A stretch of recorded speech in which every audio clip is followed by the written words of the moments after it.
une petite vidéo sur le Power Adapter qui vient avec le testeur d'isolation UT513A.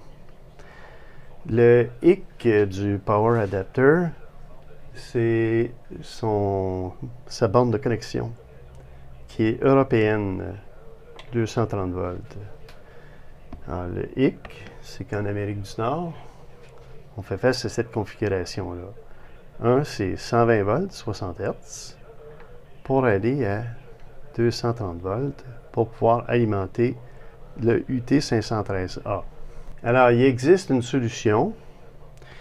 Il y a deux possibilités. Bon, il y en a plusieurs. La première, ce serait tout simplement d'acheter un nouvel adaptateur, un AC/DC adapteur, qui part de 110 volts et qui amène à 15 volts DC, tel que recommandé par le UT513A.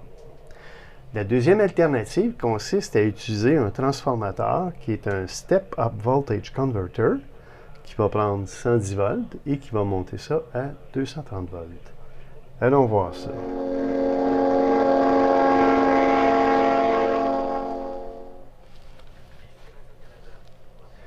Alors voici le Step-Up Voltage Converter. C'est le modèle VT-2000, VT-2000. Alors, sa caractéristique à lui, c'est de prendre 110 volts et de le monter à 220 volts. Alors, on reconnaît ici les deux types de prises européennes. Celle-là et celle-là. Pour en Amérique du Nord, ben, ça va être très pratique. Allons voir à l'arrière. Qu'est-ce qu'on retrouve à l'arrière?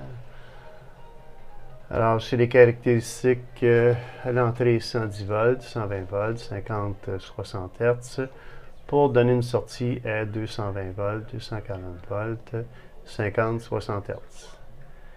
Alors ça, c'est l'alternative utilisée pour conserver le transformateur qui venait avec le testeur d'isolation UT513.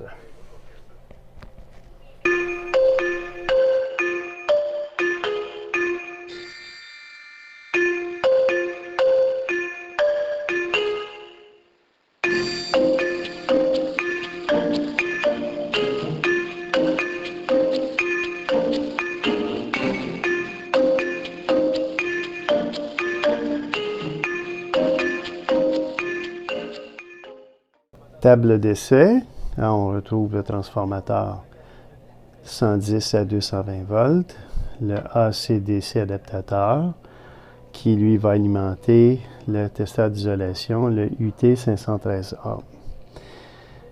La commutation va se faire à l'aide du relais SSR qui lui est activé par une tension en DC pour faire la commutation. Ici, c'est une plaque d'évaluation pour faire d'autres essais. On retrouve sur cette plaque-là, on retrouve un power meter pour mesurer le voltage, l'ampérage, la puissance en watts, la puissance en volt-ampère, le cos-phi, ou si vous préférez le facteur de puissance. On passe par un fusible. Ensuite de ça, on vient faire la commutation pour activer la prise de sortie 110 volts ici qui vient alimenter le transformateur 110 à 220. Alors, on est prêt. Le transformateur est à la position on. Tout ce qu'il s'agit de faire maintenant, c'est de mettre l'alimentation directement, activer le relais pour que celui-ci détecte le passage à 0 pour pouvoir tout doucement alimenter en courant le transformateur. Allons-y. Et c'est fait en douceur. Aucun disjoncteur à ouvert. Donc, on a ici 110 volts qui vient alimenter le transformateur. On a une sortie à 220 volts qui arrive dans le AC/DC adapter pour venir alimenter en 15 volts le UT513. Alors, ce qu'on voit à l'écran actuellement sur le power meter, sur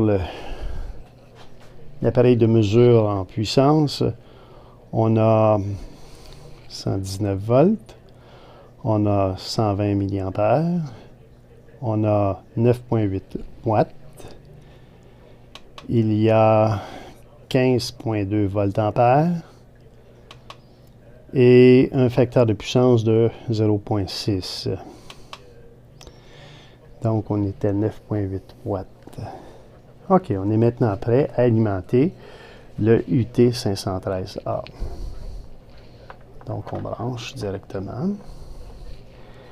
On appuie sur On. Et voilà. Et il y a aussi l'indication que l'alimentation vient de l'extérieur et non pas des batteries. Donc, tout fonctionne très bien. On peut maintenant fermer ça. Là, on débranche. On débranche ici. Comme ça. Et on ferme l'alimentation. Tout se fait en douceur. On peut mettre ça à off. Voilà ce qui complète la vidéo. Merci.